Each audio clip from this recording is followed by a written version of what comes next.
So I teach ninth graders, and then I get them again when they're 12th graders, and when they're ninth graders, they're all like, I'm going to go to Broadway, I want to be an actor. I get them again at 12th graders, and they're like, no, I'm going to nursing school, I'm going to go be an engineer, which is totally okay, but you kind of see the regret in their eyes when they're telling you. Yeah. I know some of them, they don't know I'm here, but I know some of them told me they're coming tonight. Oh, wow.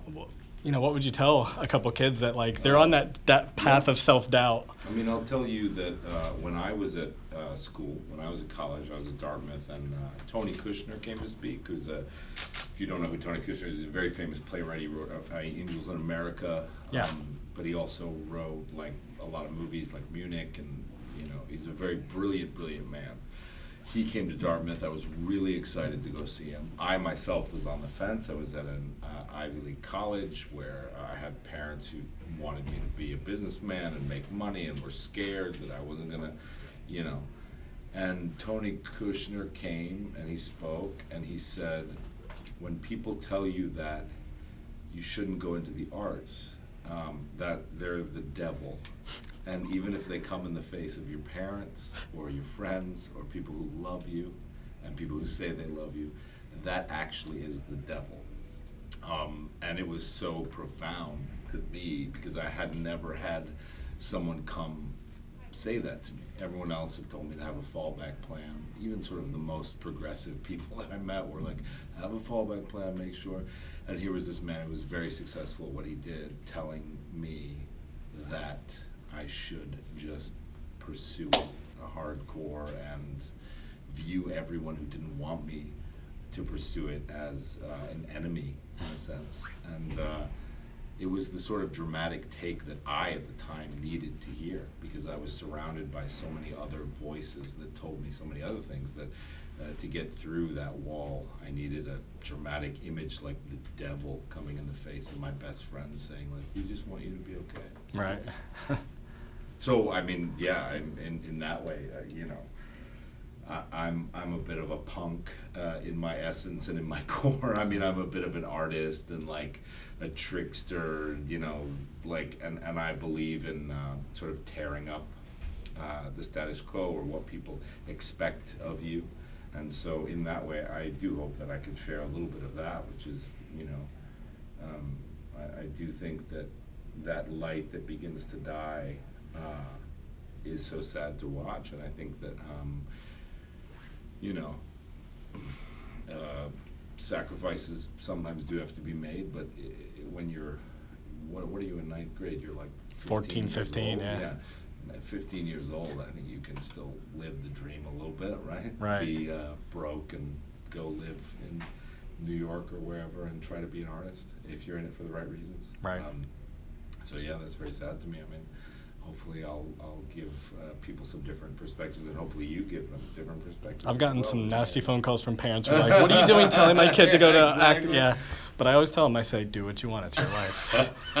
Well, hopefully they don't have my phone number, so I won't get those calls. Yeah, right. Until I was about 35, I live in a 400 square foot studio in New York City, and I make about, there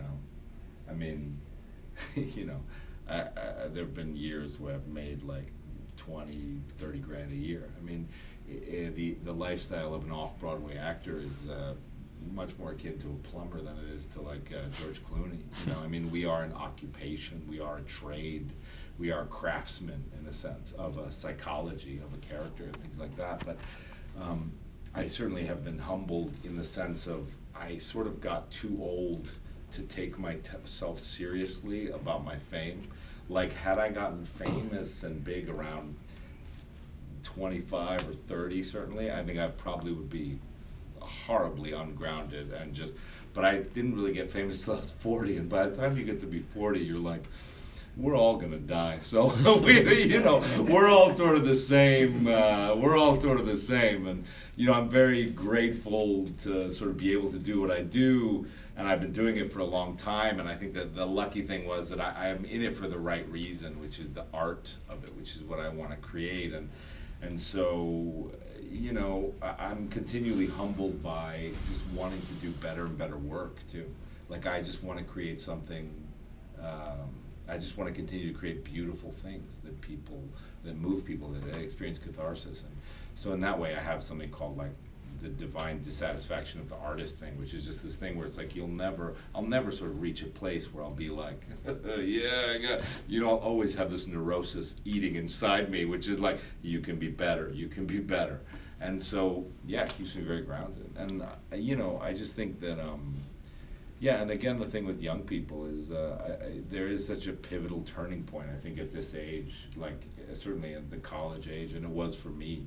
And so to go back to that, yeah, it's nice to sort of offer that perspective, maybe in a community where they don't get that perspective. But I do think that the more it's a weird thing where it's like the more successful I get, the deeper entrenched that neurosis is. I watched this this HBO documentary called The Zen Diaries of Gary Shandling on the plane when I was coming over here, and Gary Shandling was one of my favorites. I watched like Gary Shandling show when I was growing up and stuff, and I thought he was so funny. I think he's one of the funniest comedians of all time. And there were all these journal entries of him going like, I don't think I'm funny. Like, I don't think I'm funny. I don't think I'm, and just like constantly writing this neurosis out. And I was, I think that that's the mark of all of us artists in a sense. It's just that we're constantly sort of going over how we could improve and constantly wanting to top the last thing we did. It's that cycle of like self-doubt, and then occasionally, every once in a while, you're like, okay, that was okay. And then it's back to self-doubt again. Yeah, I mean, I wouldn't call it self-doubt. I call it like dissatisfaction in the sense of like, I think Ellen Burstyn sort of put it really well when she said like an artist creates like a room, and you're like, oh, that's a room, like that's good, that's a room. But then immediately you go, I wonder if I could create a house. And then like you go and you like create, and then you're like, I wonder if I could create a city. I wonder if I could create a world. And so in that way, it's more like the fact that you can constantly look at the canvas and continue to paint, and part of it is just a dissatisfaction with things being what they are, even when they're pretty good. Right. If you are an artist, or if you are someone who's feels different, if you're someone who feels different, then maybe art is a way in. And if you are an artist and you feel, like you're having a hard time committing to that, I want you to commit to it. So a lot of my sort of message as a human being, I guess, is about bringing people from the outsides kind of in and letting them know that they're not alone, and that life is a crazy, scary, strange, vulnerable thing that we're all doing, and I think that artists sort of bridge that gap for a lot of people, and so I think it's a valuable, beautiful pursuit. So yeah, I guess like a fabric of those ideas. I wish I could sum it up, but I'm not very, as you can tell, like I'm not very concise. I'm very verbal. I think that I want to host Saturday Night Live. That's one thing I really want to do. But in terms of career, like, it's always been, I'm just looking for interesting things, and it doesn't matter if it's like a play or a movie or a television show or whatever. Like, I just want to tell like really interesting stories, and I sort of, I never dreamed that I would achieve the level of professional success of something like Stranger Things or Hellboy. So I didn't really look that far.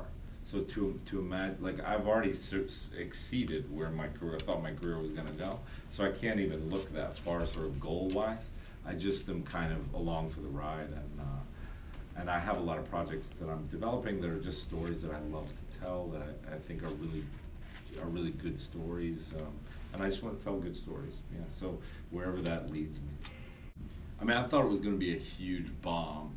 Not a huge bomb, but I didn't think it was people were gonna watch it. And then the first weekend, when it came out on July 15th, because there was no press before, like nobody would interview us, there was no advertising, like nobody cared. There are like 8 shows a day that drop on Netflix, and most of them, But I remember that first weekend, I was doing a play in Central Park, and I have in my phone, I have like 120 contacts, of which I talk to maybe 15 people. But you like acquire people. Like, it's been like how many years I've had the iPhone, and you go and you meet somebody and you're like, oh yeah, give me your number, I'll have coffee, or whatever. It's some friend from high school, or it's some driver or something, right? And for years I've had TV shows come out and maybe 2 people will text me, and that weekend, almost every single person on my phone, people I hadn't spoken to in years and years and years, texted me saying, holy shit, Stranger Things, and hundreds of messages from me. And at that point, I was like, oh, this is different. Like, people feel differently about this. And then from there, it just became like a zeitgeist very quickly. Like the articles came out in BuzzFeed about like which Stranger Things character, things like that. Where it was like, I got Hopper. Yeah. You got Hopper? Yeah. That's awesome. Man. I got the. I didn't get Hopper. So my stand-in got Hopper. I got the Demogorgon. Yeah, I mean, there's that, and then there's even now there's like action figures and Funko Pops and lunch boxes and things, and T-shirts and stuff. There's a T-shirt at Target with like me and 11, and it says like dad goals or something. Some guy was wearing it, and it was like all these dads, and they're wearing this shirt with me on. I don't have kids, but initially it was very weird. The first couple months it was very weird, and actually as it goes on, I have less and less ownership of it, and I actually view Hopper as independent of me. So I look at those things and I'm like, oh, Hopper, that's cool. I don't actually associate with it that it's me. I view him as this other entity that's like this thing that's out in the world, and I like him too. But in the beginning I took ownership, and I was excited about getting my doll, and wow, it's so amazing. And now the more it goes on, the more I'm just like, oh yeah, that's Hopper. You don't have them all lined up on your shelf, and I don't have that, but friends of mine, I actually have. I have some other. I do have the Joyce one. I have that one on my shelf just because I like Joyce. It is interesting though that like very few shows that I watch do my kids, my students rather, get like excited about. I'll be like talking about Game of Thrones, and then I'm like, wait, I can't talk to you about Game of Thrones. Like, I'm gonna get fired. But it is one of those. It's really cool. Like, I watch it and it feels like an adult show to me. Obviously, I'm an '80s kid, so there's a nostalgia part of it. But then the kids who, they're born in the 2000s, like they embrace it probably more than I do. It's really cool. Yeah. All those few. The demographic of the kids that are like 12 to 17 or whatever, it's huge. It speaks to them for sure. Yeah, really, and they just get obsessive about it. I mean, it's great, like, because I actually think that the show, while it's like super entertaining and awesome, I also think it has amazing subtle messages of just beautiful messages about humanity, beautiful strong female characters for like little girls, like growing up. Like, it's got all these things that, like, I mean, it has crappy stuff too. Like, I smoke a ton of cigarettes and stuff, but like, we're not gonna whitewash it. Like, it was the 80s. It's like, and I think that's the thing that people get a little upset about, is when you make like a wholesome show. I think people smell it and they get like, no, fuck it, I don't want to watch that. But if you make a show that's genuine, that has soul and has heart, but it has good, honest messages, and I think it does get through. And that was like,